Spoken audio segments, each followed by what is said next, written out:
Welcome to the Entrepreneur's Lounge radio show, where we expose the myths of entrepreneurship and release the weight of it all. Real people, real issues, and real talk with expert solutions.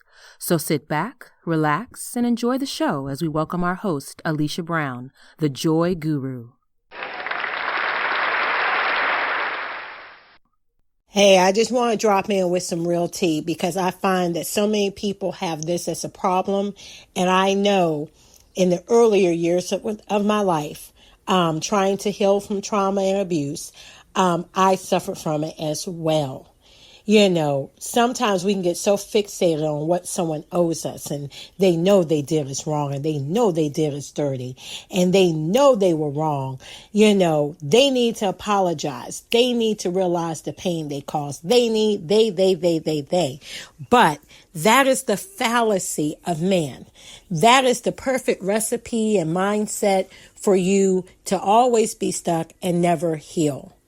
One of the things that a lot of times we need to come to grips with so we can move on, so we can prosper, so we can be whole, so we can be happy, so we can be complete, is to understand that whatever you think they owe you, whether it's respect, whether it's an apology, whether they need to make amends, no matter what you think someone else owes you, after they hurt you, lied on you, used you, whatever negative thing you want to say, immaturity, you have to understand that the apology or what you believe you deserve from the person that wronged you, you may never receive it. And if you can't be okay with that, you will never move on. It's the perfect example of what I would call the victim mindset, the permanent state of victimization. Do you know there are people today that are walking around with offenses, with misunderstandings, and sometimes it's deeper than that. It's real hurt. It's real pain. It's not a misunderstanding. You know exactly how they wronged you. They might know exactly how they wronged you. But here's the kicker. I want you to change your mindset so you can be whole, so you can be healed, so you can go on with your life. Because one of the things I've said over the years, a lot of times the abuser, they don't remember. They stick and move. I've been through so many things with different people I've met along my speaker's journey and published author journey where they talk about the pain, and I can understand. I've had a share of it myself. And they talk about how their life has always been changed since whatever event or circumstances occurred. They can cry today, 50 years later, as if it happened yesterday. Now, those are the dimensions of pain. Pain and trauma can cut so deep and hold the victim hostage.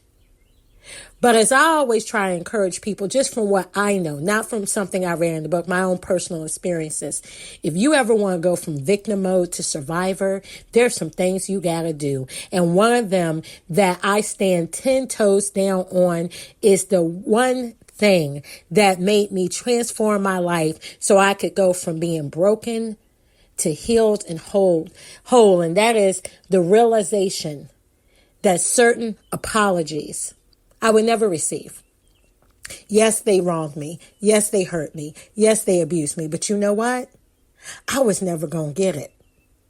And I want to go with a bonus tip. I want to go a little deeper with you because my abuser, who was my parent, died. So for me, I was never going to get answers from them. I was never going to get an apology from them. And, you know, people say, well, maybe that's why it's easier for you to do that because, you know, they're dead. No. That's not why it's easier. You know, there are people right now living who are part of the walking dead because they are still holding something. They're resuscitating it. They're keeping it alive for someone that has died decades ago.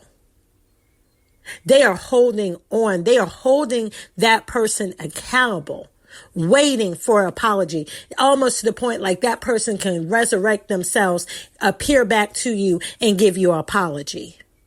Now, some of y'all are listening to this and you're saying, Alesha, that's ludicrous. Well, if you think that's ludicrous, so is it when you try to do the same thing for people who are living.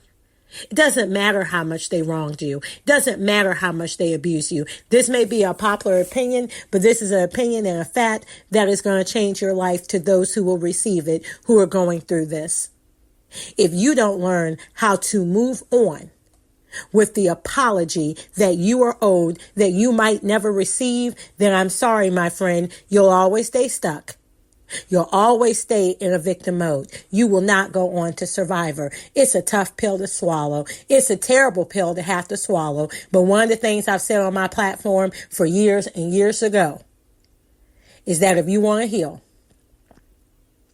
one of the ways you're going to have to do that is, even though you're the one that was victimized, you're the one that was abused, you were the one that had something to happen to you that you didn't deserve and you didn't ask for.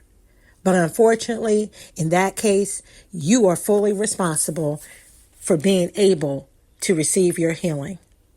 Your abuser, the one that wronged you, whoever it was that has inflicted pain and damage to your life, 9 times out of 10, they're not going to come back and apologize to you.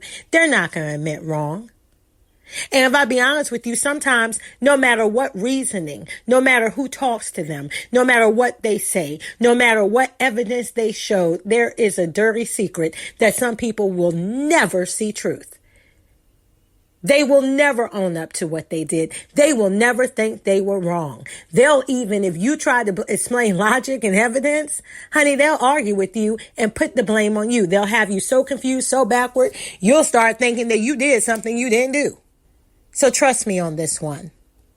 Learn how to move on with never receiving the apology that you're owed. And I promise you this, not something I read from a book, but something I know for myself. Life has a way. When you transform your mindset, life has a way of justifying you. See, that's why there's a scriptural reference, vengeance is mine, said the Lord. You don't have to waste energy. You should not waste energy trying to spend your good life living years getting back at a person. Or worse yet, trying to make them see what they did to you. Some people are hell-bent on never seeing it. They are determined to always see you as wrong and never see what responsibility they played. That's okay. That's their life. That's on them. Even though the pain they inflicted, the trauma they inflicted, the damage they've done may have cut you to the core. Some things are so egregious, there are no words, no money. There's nothing you can give me to make up for the wrong that you did. That's why it's better to just move on and understand the apology that you are owed. The recompense that you are owed from a particular body, a particular person that has harmed you, has damaged you, has purposely inflicted pain on you, you may never get. And you, if you want to be a survivor and thrive, if you want to heal, if you want to walk in purpose, joy, love, peace, tranquility, you're going to have to come to terms with that. Until you do, that person has you in bondage. So as I always say, I want you to go forward, and I want you to go not in pieces, but in peace. Just word to the wise from Alesha Brown, the Joy Guru. Thank you for listening to this episode of the Entrepreneur's Lounge, where we expose the myths of entrepreneurship and release the weight of it all. Real people, real issues, and real talk with expert solutions. Make sure you stay tuned to our Facebook page and thejoyguru.net for show updates, announcements, and to learn how you can be a guest on our show.